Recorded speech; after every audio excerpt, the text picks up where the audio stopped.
What's up mga kapulito, Genix Motor Parts. Yan, may mga dayo na naman tayo. Yan, Pampanga, Nabotas na siya. Set natin ito dati 59 socket. Tapos ngayon magpapabigbal na siya. Pero parang may tunog na ang kanyang makina. So tingnan natin mga kapulito. Yan.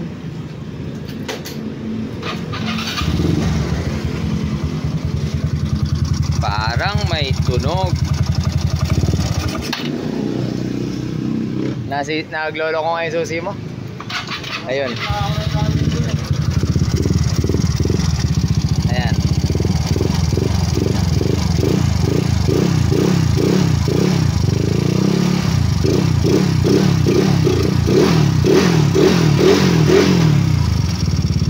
Okay pa yung tunog. So buksan natin ito, tapos tingnan natin kung anong problema mga kapulito. Alright, naka-cannibalize na itong makina ni Sir na taga Nabotas. Maliit lang yung issue. Sayang, may issue. Maliit lang naman yung issue sa lahat ng pyesa. Sa ulo, sila rin pala. Binuksan na to, hinahanap yung problema. Hindi nakita. So, inatulan ko na agad nung bago pa buksan. Parang signal. So, black okay, cam okay, rocker arm okay lahat sila. So, ito na yan. Signal yan, boy. Gastos. Normal lang yan kasi since 2016 daw, hindi pa pala nabuksan to. Anong petsa na mga kapulito? So, normal lang yan. Nasira talaga. Walang forever ang pyesa. Walang immortal. Sabi nga ni Maki. So yan, meron akong ano dito. Meron akong upstroke pin na 0.5. Total nakabiyak na. Sige, upstroke na natin. Hanapin ko lang. So right, ito yan. Meron tayong pin 0.5 dito. Ayan. Bali ito na lang ilagay natin para at least may naging upgrade tayo sa baba. Tapos ipapa-big bulb na rin na sir. Tapos lagyan lang natin ng genuine pin bearing na bago. So lilitaw is sakto 160cc yan. Kasi 158cc lang kapag stock yung pin eh. Guro, wala pa yata ang pin bearing. I'm sorry my friend, bibili lang tayo sa iba kung wala. Yun, meron. Last na lang mga kapulito, original. So ipalagay lang natin to sa machine shop din. Tingnan natin ang resulta. Alright, update mga kapulito sa ating taga Maynila. So yun, nagpalit kami ng pin bearing. Pin bearing at saka yung pin na plus 0.5 plus 1. Tapos yung rad yun pa rin. Tapos yung pin na yan, lighten, laka ng butas. So maganda yan pag nakaset ka. Tapos wala na siyang kaalog-alog kahit konti.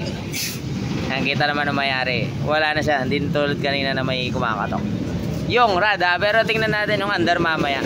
So all goods na, nakagasket na yan. Sasara na lang yan. Si nagutom na si sir, nagpatimpla na ng kape at nagmerienda ng punasan ko lang ang aking malabong camera. Ayan, malinaw na si sir. Bali 0.5 pin, tapos may base gasket tayo. Tapos kasi pang stock yung set namin dati dito na piston. May valve packet na pang stocked, so nagpalit kami ng piston. Meron akong MTRT forge. Ayan, MTRT yan. Yun forge po yan. So naglalim akong packet kasi Genrix cam 7.5. Pasok yan. So maya start na natin, nakababa ito mga kapulito. Oil pump pala, nagpalit kami ng Spec V oil pump gear. Yun update mga kapulito. Napakatahimik na walang wala na yung kanina